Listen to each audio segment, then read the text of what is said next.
Hi, it's Shireen again.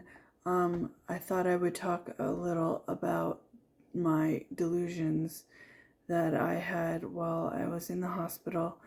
I would love to hear if anybody else had any other type of delusions, but something I really remember is that I had a delusion that one, since I am a veteran, I thought somehow that I ended up in a veteran mental health institution, and I was on a bed, like the hospital bed, and I thought that I had to get out of there because I was being held without needing to be. I have 80% disability with the VA, and some of it is generalized anxiety disorder. And there would be no reason for the VA to hold me. So in this delusion, I was talking to a nurse and I said I needed to get out of here. I don't belong here. And she said that she could kind of help me out and give me a shot of something to help me get off the bed. I did not know in this delusion that I couldn't walk, and I was basically covered in so many bandages because of all the surgeries.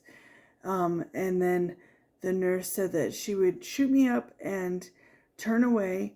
And when she walked out of the room, apparently the drug didn't work and I was still stuck there. And she came back and I was like, well, why am I still here? Then there was another delusion that outside of the hospital bed I was in, it looked like there was always lit LED type of lights that were blue and purple. And at nighttime in this delusion, there would be a skeleton crew, which came off as nerdy, kind of like me. I'm a bit of a nerd sometimes. And I asked them, I was in a back room for some reason, not in my normal bed, and I asked them, can you help me get out of here? And they said, yeah, we can shoot you up with some drugs. And what they did was cover some of my body up, and then it would only expose pieces of my arms that they were shooting up. They shot me with like 5 or 6 and said that they were doing this right before they had to go work in a back room. And they said, just sit here till it works and then escape. So I sat there. They went to work. I couldn't move. And that nurse came back and said, what are you doing in here? It was the morning. I had waited that long. It was late night when they came and shot me up and walked away. Then this nurse came back on duty. It was the morning. And she's like, what are you doing here? You're not supposed to be in here. So that didn't work either into the delusion. So those were the two main delusions I can remember, trying to escape the VA hospital. When in reality, I was in Utah when I lived in Montana, and in the hospital due to an accident. So one thing I do remember is every time, I can only remember like 3 days coming out of the sedation, that a nurse or a doctor would come and be like, you know why you're here, right? And it wasn't like snarky or mean. They were just like saying it like they had said it a million times to me and I wasn't getting it. They're like, you know you were in an accident, right? And I was thinking, okay, in my head. And then they're like, you were in a motorcycle accident and you're in Utah. I heard a state, but I didn't hear Utah. I thought it was a faraway state. And I was like, I would never ride my motorcycle to another state. I just ride it to work. Otherwise, I ride my dirt bike in the mountains. And the nurse just looked at me a bunch of times. She said that. I was like, I would never ride there. I don't know what's going on. I feel like I'm in the VA hospital again. But a significant thing happened.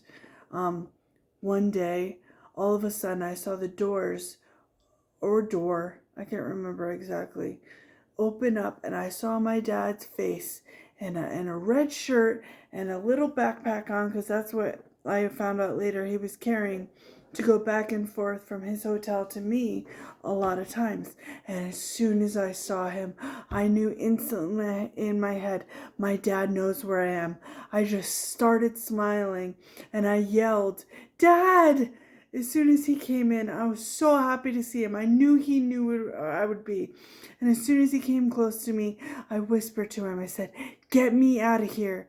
And because I thought I was in the mental hospital, he looked around at the hospital bed and he's like, "You're hooked up. He can't get out of here." I did not know that I had a trachea.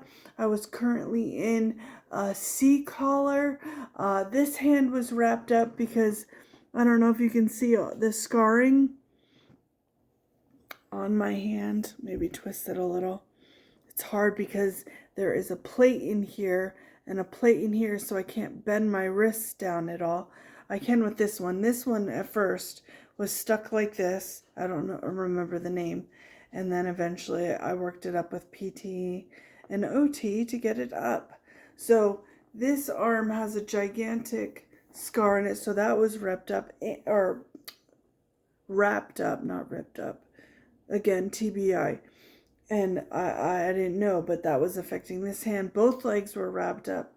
And there was a blanket on top of me. I didn't know. My dad should have told me that I couldn't walk and I was heavily injured. He just should have said that. But it was a few days after being with him that I then learned that I was in the motorcycle accident in Missoula. What day it was, August 8th, and it was very hard for me to comprehend.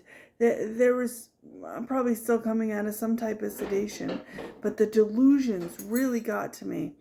And once I learned what had happened, I started not accepting it, but realizing how I was so injured.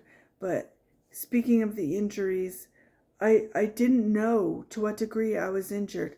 It was 3 months before, I'll show you later, but there's a gigantic scar right here. You can kind of see it bending in the shirt, but whatever. I didn't see that because the hospital gown comes down to here. So I didn't know. I just know my hand was stuck down like this and I couldn't really use it. And then there's these two, and I have them on my legs. I have them up my hips to my back, and this side I have them right here. Yeah, there's tons of places. I have, the big one is, this one is where they implanted the feeding tube, and that's scarred forever just like this. So sorry this one is long. I just wanted to talk about the delusions and see if anybody else had them, because I can't get over the fact that I thought I was withheld in the VA, and it's really hard to believe because I don't remember the accident. So it's hard for me to comprehend it. If anybody else is struggling with it, please let me know. Once again, I have an email that's called polytraumavictims@gmail.com. You can write me on here.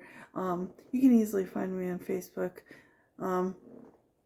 Text me or write me on here and I'll give you more information. But I would like to know if anybody else is struggling with this. Thank you so much. Again, this is Shreen. Goodbye.